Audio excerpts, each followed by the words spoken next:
করাতে, নির্দেশ পালন করতে করতে করতে করতে কি করলো, হনুমান বানর পর্যন্ত পরাজিত করে ফেললো রাবণকে।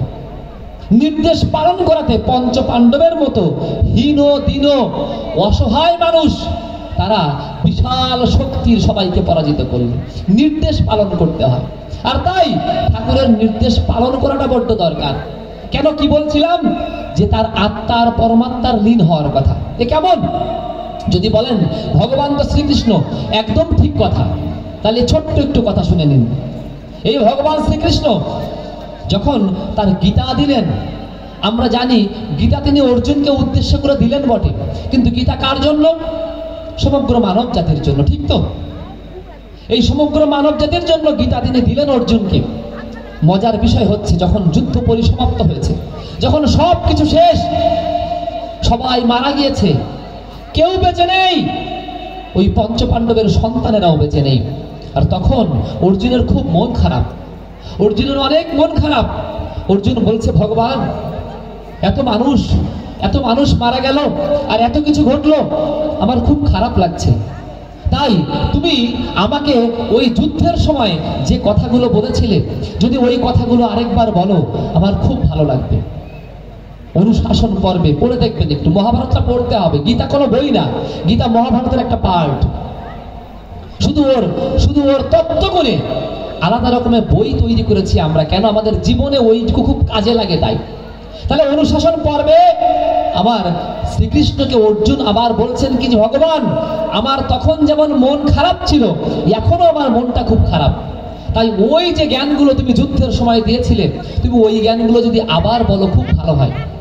ভগবান শ্রীকৃষ্ণ বলছেন, অর্জুন, তুমি এত মূর্খ, তুমি এত মূঢ়, তুমি আমার ওই দিব্য জ্ঞানের যে কথাগুলো, সেগুলো বিস্তৃত হয়েছ।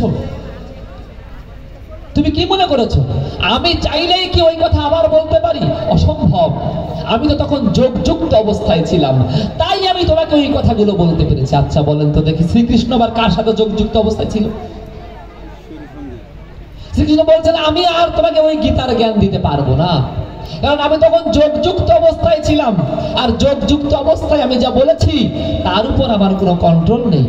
ঠাকুর একই কথা বলছেন, পুণ্যপতিতে আমার যা বলা, ওর উপর আমার কোনো কন্ট্রোল নেই। ও আমি নিজে বলিনি, ও কিভাবে যে আমার মুখ দিয়ে বের হয়েছে তা তো আমি জানি না। তাহলে কে তিনি, আর কিভাবে তিনি বলেন? ওই তিনি যখন এই নরদেহ ধারণ করে আসেন, তখন তার কিছু সীমাবদ্ধতা প্রয়োজন হয়, এবং তিনি সেই সীমাবদ্ধ রূপের মধ্যে পড়ে যান। তার সব চেতনা থাকা সত্ত্বেও তিনি যেন আমাদের মতো কিছুটা স্থবির হয়ে যান, হতে চান তাই হন। আর তাই তিনি চাইলেও সবকিছু করতে পারেন না। তিনি চাইলে যদি সবকিছু করতে পারতেন, তার সব থেকে প্রিয় ভাগ্নে অভিমন্যুকে তিনি যুদ্ধের ময়দানে পাঠিয়ে জানতেন না আমার ভাগ্নেটা মারা যাবে? তিনি জানতেন না? তিনি তো সব জানতেন। তিনি তো জানতেন যে আমার ভাগ্নে চক্রব্যূহ ভেদ করতে জানে, কিন্তু বেরোতে জানে না। তিনি তো আগের থেকে শিখিয়ে দিতে পারতেন, কিন্তু তিনি তা করেন না। তিনি আমাদের কর্মের উপর, আমাদের কর্মটাকে এতটা গুরুত্ব দেন যে আমাদের কর্মের উপর আমাদের ফলটাকে তিনি নিহিত করেন। আর তাই আমাদের কোনো কর্মই ফেলনা নয়। আমরা যা কিছু করছি, এই প্রত্যেকটা কর্মকে তিনি সুন্দর করে আমাদের ভিতর দিয়ে ফুটিয়ে তোলেন। আর তাই আপনি হাজার গীতা পড়েন, লাভ নাই। আপনি হাজার সত্যানুসরণ করেন, লাভ নাই। আপনি হাজার বেদ পড়েন, লাভ নাই। হাজার কোরআন তেলাওয়াত করেন, লাভ নাই। লাভ কখন? যদি ওর একটা বাণী আপনি মানা শুরু করেন। আর মানার উপায় কি? আপনার চৈতন্য জগতে দ্বিদলে তাকে অনুভূতিতে আনা।